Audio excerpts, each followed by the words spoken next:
వచ్చే ఎన్నికల్లో గెలిపే లక్ష్యంగా అధికార పార్టీలో అభ్యర్థుల మార్పు కొనసాగుతోందా? ఈ తరుణంలో ఆ జిల్లాల్లో ఎమ్మెల్యేలు, నియోజకవర్గ ఇన్ఛార్జీలలో ఉత్కంఠ నెలకొందా? సర్వేల ఆధారంగా స్థానికంగా పట్టున్న వారికే టికెట్లు కేటాయిస్తామని అధిష్టానం చెబుతున్న మాటలు ఆ నేతలకు నిద్ర లేకుండా చేస్తున్నాయా? ఉమ్మడి అనంతపురం జిల్లాలో అధికార పార్టీలో మారబోతున్న అభ్యర్థులు ఎవరు? ఏ నియోజకవర్గాల నేతలకు స్థానచలనం కలగనుంది? Watch the story.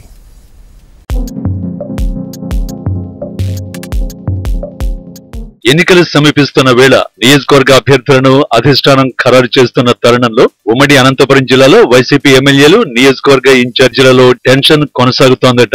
గ్రూప్ రాజకీయాలు, అసంతృప్త నేతలతో ఇప్పటికే తలలు పట్టుకుంటున్న నేతలు వచ్చే ఎన్నికల్లో తమ భవితవ్యం ఏమిటని మథన పడుతున్నారట.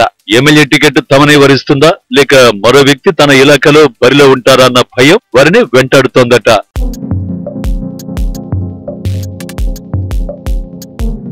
ఉమ్మడి అనంతపురం జిల్లాలో మొత్తం 14 నియోజకవర్గాలున్నాయి. గత ఎన్నికల్లో 12 నియోజకవర్గాలలో వైఎస్ఆర్సీపీ అభ్యర్థులు గెలుపొందగా 2 చోట్ల టీడీపీ విజయం సాధించింది.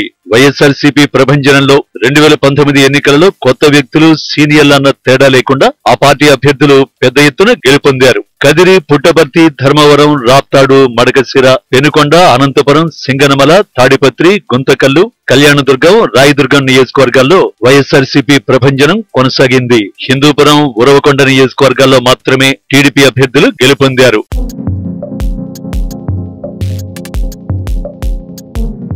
అయితే వచ్చే ఎన్నికల్లోనూ వైఎస్ఆర్సీపీ పెద్ద ఎత్తున ఎమ్మెల్యే స్థానాలు గెలుపొందాలని యోచిస్తోన్న తరుణంలో పలువురు ఎమ్మెల్యేల స్థానంలో కొత్త వారికి అవకాశం ఇవ్వాలని అధిష్టానం భావిస్తోందట.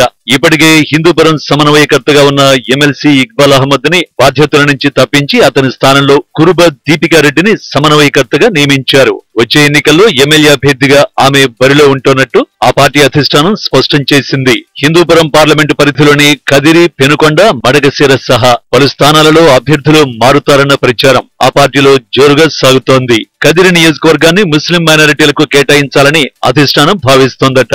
సత్యసాయి జిల్లా అధ్యక్షుడు, మాజీ మంత్రి శంకరనారాయణ ప్రాతినిధ్యం వహిస్తున్న పెనుగొండలోనూ కొత్త వ్యక్తిగా అవకాశం కల్పిస్తారన్న చర్చ పార్టీలో జరుగుతోంది.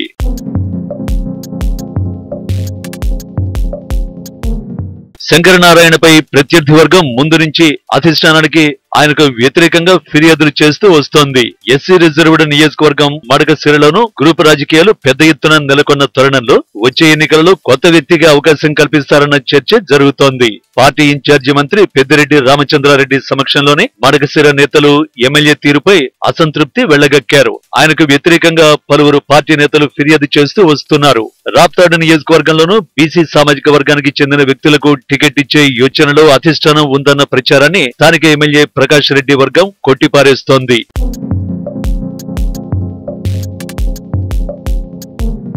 వచ్చే ఎన్నికలలో రాప్తాడు నుంచి తానే బరిలో ఉంటానని ఎమ్మెల్యే ప్రకాష్ రెడ్డి మీడియా సమావేశంలో స్వయంగా స్పష్టం చేశారు. ఇటీవల టికెట్ విషయంపై పార్టీ అధిష్టానంతో చర్చలు జరిపి వచ్చినట్టు తెలుస్తోంది.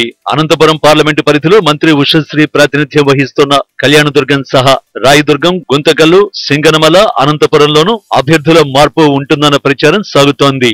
వచ్చే ఎన్నికలలో సింగనమలలో ఎమ్మెల్యే జొన్నలగడ్డ పద్మావతి, అనంతపురంలో అనంత వెంకట్రామరెడ్డి మరోసారి బరిలో ఉంటారని వారి అనుచరులు చెబుతున్నప్పటికీ అధిష్టానం నుంచి ఎలాంటి నిర్ణయం వెలువడుతుందో అన్న ఉత్కంఠ ఆ పార్టీ వర్గాల్లో నెలకొంది.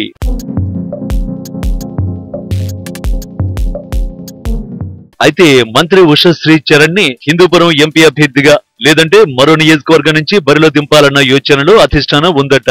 వాల్మీకి సామాజిక వర్గానికి చెందిన ఎంపీ తలారి రంగయ్యను ఈసారి ఎమ్మెల్యేగా పోటీ చేయించే అవకాశం ఉందని తెలుస్తోంది. సీఎం జగన్, పార్టీ పెద్దలు తాజాగా తీసుకుంటున్న నిర్ణయాలతో ఎమ్మెల్యేలలో టికెట్ గుబులు మొదలైంది.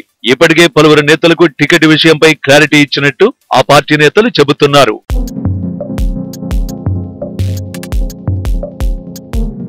ఇలా ఎవరికి వారు తానే వచ్చే ఎన్నికల్లో అభ్యర్థిని అని ఎమ్మెల్యేలు ప్రచారం చేస్తున్నప్పటికీ సర్వేల ఆధారంగా నియోజకవర్గంలో నెలకొన్న వాస్తవ పరిస్థితులకు తగ్గట్టుగానే అభ్యర్థుల ఎంపిక ఉంటుందని అధిష్టానం తేల్చి చెబుతోంది.